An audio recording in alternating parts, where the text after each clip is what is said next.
नमस्कार, welcome to learning warning. दोस्तों, निशिकांत दुबे लोकसभा एमपी, उन्होंने पार्लियामेंट में ये बोल के पूरे पार्लियामेंट और देश को हिला दिया है कि यूएस एड अपने फंड का यूज करके जॉर्ज सोरोस के थ्रू भारत को टुकड़े करने का प्रयास कर रहा था। उन्होंने ये कहा है कि भारत में लगभग 5,000 करोड़ रुपए जो है वो यूज हुआ है भारत को डिस्टेबलाइज करने के लिए, और उन्होंने डिमांड किया है इंडियन गवर्नमेंट से कि इस चीज का वो जांच कराए कि यूएस एड का जो फंड है वो किस किस कंट्री में किस किस एनजीओ को मिला है और उसका यूज जो है वो कहाँ पे हुआ है। और ये बहुत बड़ी चीज है, और आप सुनिए कि उन्होंने पार्लियामेंट में इसके बारे में क्या कहा है।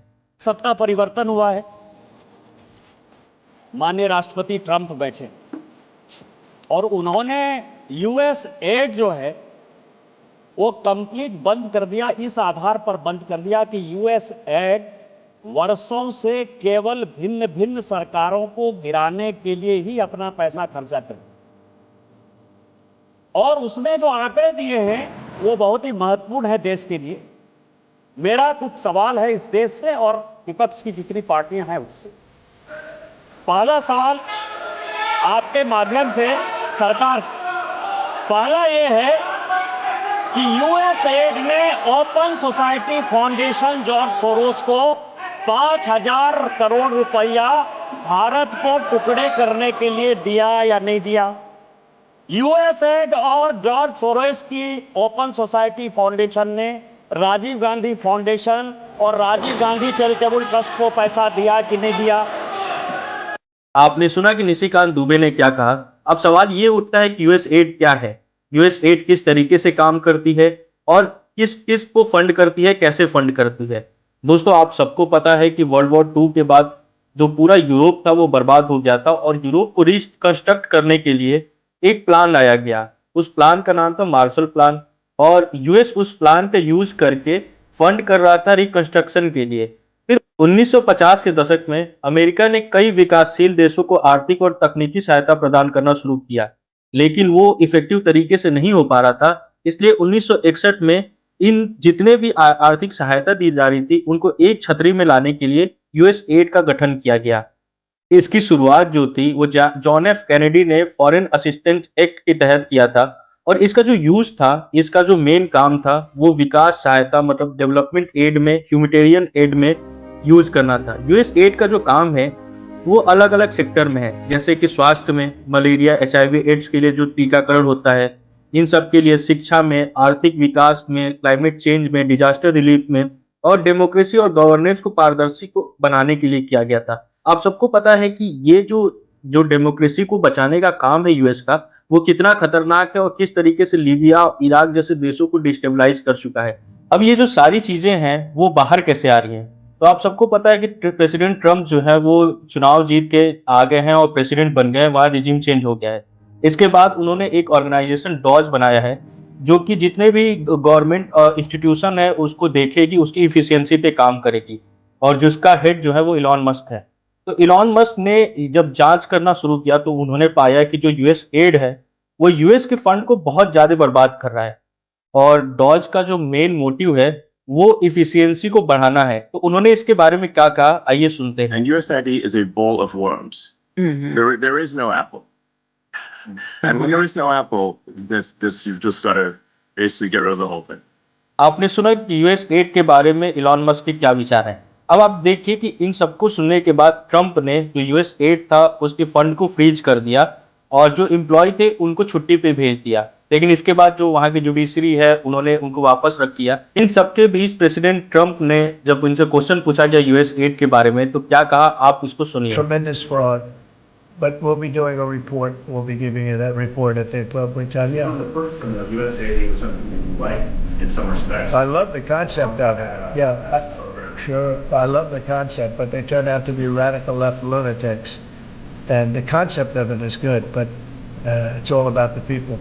आपने सुना कि उन्होंने बोला कि जो यूएस एड का कॉन्सेप्ट है वो बहुत अच्छा है, वो वर्ल्ड में पीस लाने के लिए, प्रॉस्पेरिटी लाने के लिए काम करता है, लेकिन बस कॉन्सेप्ट अच्छा होने से कुछ नहीं होगा। जो यूएस एड चलाते हैं वो लोग कैसे हैं ये इस पे डिपेंड करता है। और ट्रम्प जो है वो इस रास्ते पे चल चुके हैं कि जो यूएस एड है उसको शट डाउन कर दे, और वो अलग अलग काम कर रहे हैं। इसी के तहत उन्होंने जो नंबर ऑफ एम्प्लॉय थे लगभग 8,000 के आसपास यूएस के अंदर, उसको कम करके 300 या 400 करने वाले हैं। तो ट्राई वो कर रहे हैं कि इसको किसी तरीके से खत्म कर दे, बंद कर दे, क्योंकि इसका जो काम है वो बहुत विशियस है और पूरे वर्ल्ड वाइड इनके जो कारनामे हैं वो इस समय चर्चा में है और इवन इंडियन पार्लियामेंट में भी डिस्कस हो गई है और वर्ल्ड वाइड ये चल रही है। अब इलॉन मस्क के ऊपर यूएस एड को लेके बहुत ज्यादा प्रेशर बनाया जा रहा है, उनको क्रिटिसाइज किया जा रहा है। अब आप देखिए कि जो भी डीप स्टेट के लोग हैं और नाम जैसे कहा यह जाता है कि जो बिल गेट्स है उनके पार्ट है, तो बिल गेट्स ने भी क्रिटिसाइज किया है इलॉन मस्क को इसके लिए और उन्होंने बोला है कि इसका जो इम्पैक्ट है वो वर्ल्ड वाइड बहुत खराब होगा, क्योंकि यूएस एड का फंड जो यूज होता है वो ह्यूमैनिटेरियन जो ग्राउंड पे यूज होता है, जो लोगों को हेल्प करने के लिए यूज होता है, वो अचानक रुक जाएगी।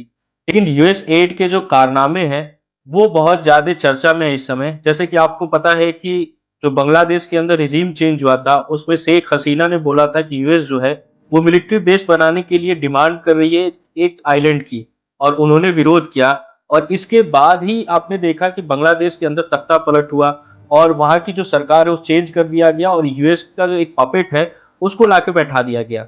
सेम चीज अगर देखा जाए तो इसका जो और भी यूएस एड के काम है, यूएस एड जो है वो ग्रीन पीस को फंड करती थी, एक एनजीओ है, और ग्रीन पीस ने भारत में अलग अलग टाइम पे अलग अलग काम किया है। जैसे कि एमपी के अंदर एक कोल माइनिंग होता था, उसके विरोध किया कि ट्राइबल जो है उनको परेशानी होगी।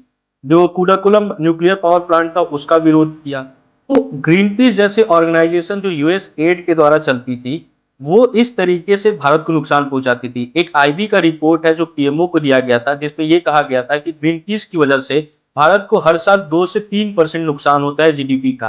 तो आप सोचिए कि इनका इम्पैक्ट क्या है। लश्कर तैयबा को यूएस एड जो है वो फंड प्रोवाइड करती है और लश्कर तैयबा भारत के अगेंस्ट वो क्या करते हैं आप सबको पता है।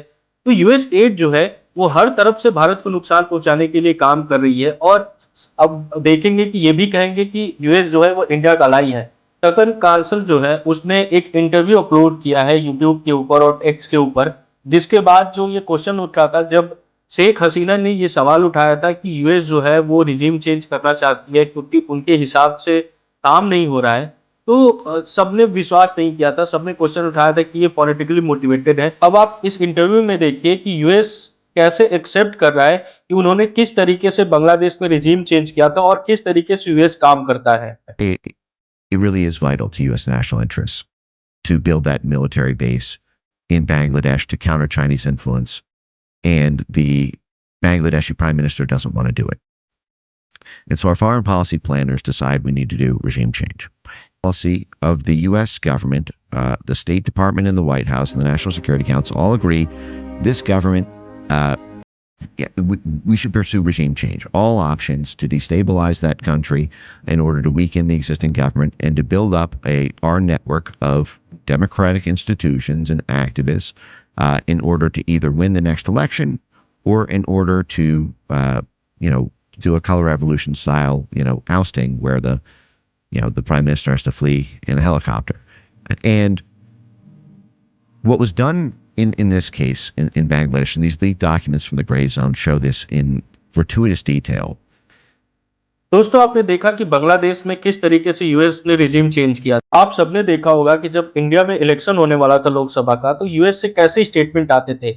ये सब उसी टेक्टिक का पार्ट था। दोस्तों अगर आपको हमारी वीडियो अच्छी लगी हो तो प्लीज लाइक और सब्सक्राइब जरूर करें और शेयर करें, सपोर्ट करें। धन्यवाद।